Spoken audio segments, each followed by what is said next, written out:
मेरे प्यारे दोस्तों, आप सभी को जय यीशु। आज हम देखेंगे कि मूर्ति पूजा क्या है। देखो, हमने जब से विश्वास में आए हैं हम सुनते आ रहे हैं कि मूर्ति पूजा करना महापाप है। ईश्वर उन व्यक्तियों को घृणित समझते हैं। ठीक है, ये परमेश्वर ऐसी है कि जो मूर्ति पूजा करने वाले व्यक्ति है उसे परमेश्वर घृणित समझते। लेकिन मूर्ति पूजा है ही क्या, इसके विषय में आज तक विस्तार से जानकारी विश्वासियों के पास नहीं रख पाए हैं। कोई काला धागा लगा लिए, एक देखो समझो एक विश्वासी परिवार है, कुछ कारण से उसने काला धागा यहां पर बांध लिए है, तो दूसरे विश्वासी उसे कहता है कि देखो मूर्ति पूजा, और न जाने ये मूर्ति पूजा के नाम से कितने सारे परिवार नष्ट हो चुके, बर्बाद हो चुके हैं। पति पत्नी को छोड़ देते हैं मूर्ति पूजा के नाम पर, क्योंकि बहुत से ऐसे कलीसिया मैंने देखा है जो उनमें ऐसे शिक्षा है, यदि तुम विश्वासी हो और तुम्हारी पत्नी विश्वास में नहीं आ रही, विश्वास नहीं करती है, तो एक काम करो, उसे छोड़ दो। ये भी हमारे मसीही लोगों के बीच में शिक्षा है। क्या ये परमेश्वर ऐसा चाहता है? जिसे ईश्वर ने जोड़ा है उसे मनुष्य अलग कर सकता है? क्यों ऐसा शिक्षा? और न जाने आगे आप देखेंगे कि माँ बाप जो बच्चे से अलग हो गए, बच्चे माँ बाप से अलग हो, अनाथ हो रहे हैं ये मूर्ति पूजा के नाम से। यदि आपके माँ बाप पुराने ख्यालात के हैं, वो प्रभु को ग्रहण नहीं करते, मूर्ति पूजक है या सांसारिक है, उसे छोड़ दो। आप उनके साथ व्यवहार नहीं कर सकते। यह शिक्षा है मूर्ति पूजा के नाम पर। क्या किसी के घर में मूर्ति रखने से मूर्ति पूजा होता है?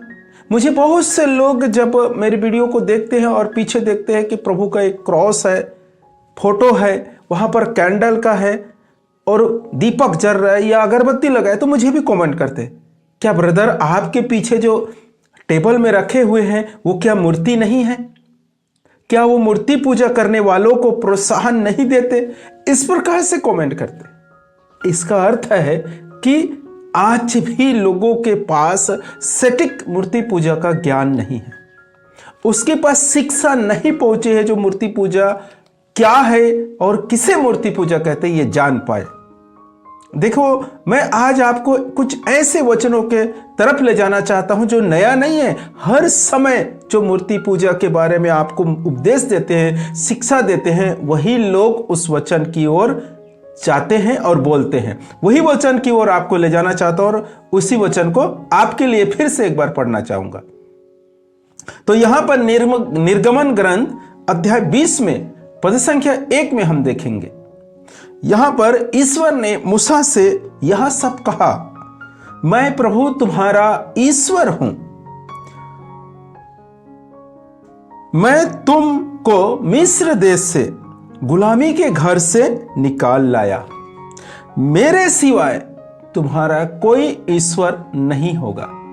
सबसे पहले बात, मूसा के पास पिता ईश्वर क्या कहता है कि मैं प्रभु तुम्हारा ईश्वर हूं। मूसा से यह सब कहा, मैं प्रभु तुम्हारा ईश्वर हूं और मेरे सिवाय तुम्हारा कोई ईश्वर नहीं होगा। ये ईश्वर के आदेश है और इसके बाद मूर्ति पूजा चालू होता है। यदि तुम किसी मूर्ति को ईश्वर समझ के रख रहे हो तो मूर्ति पूजा है। पिता ईश्वर ने क्या कहा? मेरे सिवाय तुम्हारा कोई ईश्वर नहीं होगा। यदि आप पिता ईश्वर के सिवाय, प्रभु यीशु मसीह और पवित्र आत्मा के सिवाय किसी को आप ईश्वर नहीं समझते हैं तो आप मूर्ति पूजा से बच जाएंगे। यदि आप उसके अलावा, जैसे कि हम प्रभु यीशु मसीह को अवतार पुरुष, ईश्वर के अवतार, उसने ईश्वर ने हमारे लिए मानव रूप धारण किया, वो ईश्वर है, ये हम सोचते हैं, हम विश्वास करते हैं हृदय से, मन से, दिल से, और ये भी कहते हैं संसार में और जो देखते हैं उससे भी ईश्वर का प्रतिरूप है या ईश्वर का अवतार है या ईश्वर है। ये यदि हम सोचते हैं, ये विश्वास करते हैं, तो हम मूर्ति पूजक हैं। ईश्वर के वचन में क्या कहा है? मेरे सिवाय तुम्हारा कोई ईश्वर नहीं होगा। हम देखते हैं दुनिया में बहुत से ऐसे विश्वासी है जो सभी को एक समझते हैं, या सभी लोगों में से प्रभु को, जो प्रभु यीशु मसीह है, उसे एक कहते हैं।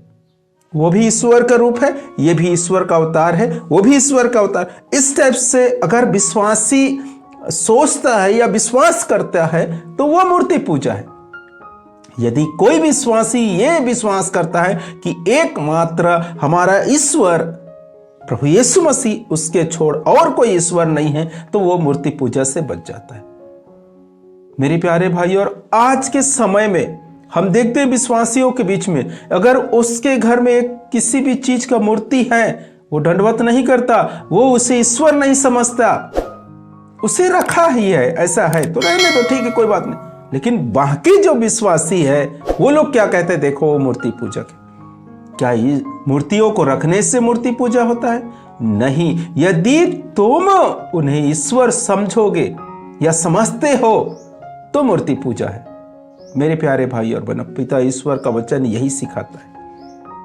अब मूर्तियों के सिलसिला में हम आगे पढ़ सकते हैं। गणना ग्रंथ में अध्याय 21 में पिता ईश्वर ने मूसा से फिर कहता है, कब? जब वहां पर हम देखते हैं इस्राएली जनता ईश्वर के खिलाफ और मूसा के विरोध में भुनभुनाने लगे, कहने लगे कि हमें यहाँ मारने के लिए लाए हैं क्या? यहाँ हमें खाने के लिए नहीं मिल रहा है, पानी नहीं मिल रहा है, हम इस रूखे सूखे भोजन से उब गए हैं। इस टाइप से जब उन लोगों ने भुनभुनाने लगे इस्राएली जनता, तब पिता ईश्वर ने उनके बीच जहरीले सांप को भेज दिए और उसके काटने से बहुत से इस्राएली मर गए, वहां पर लिखा है। लेकिन इस्राएली लोग देखे कि हमने पिता ईश्वर के खिलाफ और मूसा के विरोध में भुनभुनाने लगे या भुनभुनाए हैं, इसके कारण से ईश्वर हमारे बीच सांप को भेज दिए हैं और हमें काट रहे, हमारे बहुत से लोग मर गए। तो उन लोगों ने क्या किया? मूसा के पास फिर से गया और मूसा को बताए, कहा कि हमने आपके और ईश्वर के खिलाफ क्या किए हैं? विरोध भुनभुनाए, इसलिए हमारे बीच में ये अवस्था है। आप ईश्वर से प्रार्थना कीजिए और ये सब समस्या से छुटकारा दीजिए। तो मूसा ने प्रार्थना किया और ईश्वर ने क्या कहा उनके बीच में? जब वहां पे पढ़ेंगे तो कहता है पिता ईश्वर ने, आप एक काछे का सांप का प्रतिमा बनाओ और उससे बनाकर डंडा में लगाकर खड़े कर दो, और जो व्यक्ति जिसको सांप काटा है या सांप काट दिया, वो जहर से तड़प रहे या दर्द से तड़प रहे या मरने अवस्था में, तो यदि वो व्यक्ति वो सांप की ओर, उस प्रतिमा के ओर, या यूं समझे मूर्ति की ओर अगर दृष्टि डालेगा या देखेगा उसकी ओर, तो वो बच जाएगा। आप सोचिए, वहां पर ईश्वर ने मूर्ति बनाने के लिए मना किया, और यहां आगे ग्रंथ में, गणना ग्रंथ में, उसके लेवी ग्रंथ के बाद गणना ग्रंथ आता है, तीसरे ग्रंथ में फिर पिता ईश्वर कहता है एक सांप का प्रतिमा बनाओ, सांप की मूर्ति बनाओ। तो क्या आप इसे पढ़ने के बाद क्या कहेंगे, क्या सोचेंगे कि ईश्वर ने मूर्ति पूजा करने के लिए इस्राएलियों को लगाया? यही तो समझ है। जब हम इस चीजों को समझ जाते हैं तो हम हर एक व्यक्ति से नफरत करना छोड़ देते हैं, क्योंकि हमारे समझ क्या है कि हर एक व्यक्ति मूर्ति पूजक है, इसलिए हम नफरत नहीं, ऐसा नहीं है। हर एक मूर्ति ईश्वर नहीं है। वो बहुत सारे लोग कैसे करते हैं मालूम है क्या? पिताजी है, पहले के जमाने में क्या होते थे, ये फोटो नहीं था, फोटोग्राफर या फोटो नहीं था, जो भी फोटो निकाल के रखते हैं फ्रेम करके उस पर हम हार लगाते, वो नहीं थे। तो पहले के लोग क्या करते, मूर्ति बनाते थे, यादगार के राजाओं का मूर्ति बना के रखते थे, ये हमारा पूर्वज है, हमारे दादा है, परदादा है, हमारे पिताजी है। इस प्रकार से मूर्तियों को उसके प्रतिमा, उसके रूप मूर्तियों के स्थापित करते थे या बना कर रखते थे। और वो यादगार करते थे, उसके जन्मदिन मनाते, मृत्यु दिन, इस प्रकार से करते थे, लेकिन उन्हें ईश्वर नहीं समझते थे ना। उसी प्रकार आज के समय में क्या है, हम फोटो रखते हैं, फ्रेम करके अपने घर में लगाते हैं, ये मेरे पिताजी है, ये मेरे दादा है, मेरे दादी है, ये है वो है, और उसका क्या बोलते हैं, कभी कभी मृत्यु दिन मनाते हैं, पुण्य तिथि बोलते हैं उसको।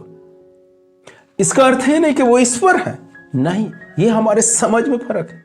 यदि आप उसे ईश्वर समझते हैं तो मूर्ति पूजा होगा। यदि आप उसकी यादगार के लिए या देखकर कुछ चीजों को याद करते हैं उसके लिए रखें तो मूर्ति पूजा नहीं है।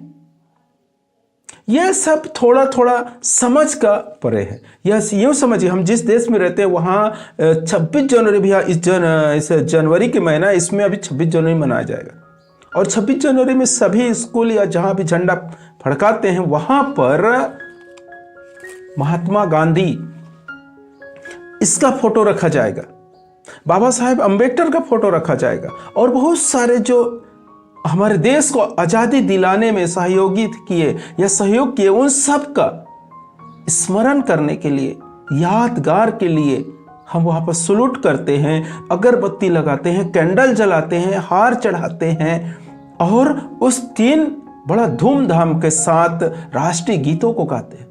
इसका अर्थ ये नहीं है मेरे प्यारे भाई और बहनों कि वहाँ पर मूर्ति पूजा हो रहा है, अगरबत्ती लगा दिए तो मूर्ति पूजा, ऐसा नहीं है। हमारे भी बच्चे उसी स्कूल में जाते हैं, आपके बच्चे भी उसी स्कूल में जाते हैं और ये सब करते हैं, तो क्या मूर्ति पूजा? नहीं। हमें समझना है, यदि आप जब तक किसी मूर्ति को ईश्वर नहीं समझते तब तक मूर्ति पूजा नहीं होता है। चाहे उसको दंडवत कर रहे हो या अगरबत्ती जला रहे हो या दीपक लगा रहे हो, इससे मूर्ति पूजा नहीं होता। यदि आपके मन में या दिल में यह है कि वो ईश्वर का रूप है या ईश्वर समझते हैं, तब मूर्ति पूजा होता है। पिता ईश्वर के वचन में यही लिखा है, ईश्वर यही कहता है कि मेरे सिवाय तुम्हारा कोई ईश्वर नहीं होगा। यदि मेरे सिवाय तुम्हारा और ईश्वर आपने बना लिए हैं, किसी का क्या बोलते हैं, कछुए को आप देख लीजिए, कई लोग मूर्ति दुकानों में रखते हैं या अपने घरों में रखते हैं, पानी के अंदर मूर्ति है, उसको रखते हैं ईश्वर है बोलकर, या इससे लक्ष्मी आते बोलकर, तो ये आपके लिए क्या है, मूर्ति पूजा है। या आप कैंडल जलाओ या मत जलाओ, या दीपक लगाओ या मत लगाओ, लेकिन आपके मन में अगर वो ईश्वर है या ऐसे कुछ आपके मन की भावना है तो आप मूर्ति पूजक हैं। यदि आप उसी मूर्ति को शोकेस के लिए आपके टेबल में रखे हैं, आप समझते हैं ये मूर्ति है, ये तो बेजान मूर्ति है, ईश्वर नहीं है, लेकिन शोकेस के लिए रखे, तो वो मूर्ति पूजा नहीं है। ये दो चीजों में फर्क है मेरे प्यारे भाई और बहनों, और इसी चीजों को नहीं समझने के कारण आज बहुत से परिवार फूट या यूं समझे बर्बाद हो चुके हैं। माँ बाप बच्चों से अलग हो चुके हैं, पति पत्नी से अलग, झगड़ा लड़ाई, ये मूर्ति पूजा के कारण। मूर्ति पूजा के नाम से कितने भी ये दुनिया में मसीह परिवार है, आप देख लीजिए, इनके बीच यही सब प्रॉब्लम है, और ये मूर्ति पूजा को नहीं समझ पा रहे। मैं आशा करता हूं कि आज आप समझ गए होंगे और इसी के अनुसार आप चलेंगे तो मूर्ति पूजा से बच जाएंगे। परमेश्वर इन वचनों के द्वारा आपको और आपके परिवार को भरपूर मात्रा में आशीष प्रदान करे। आमीन।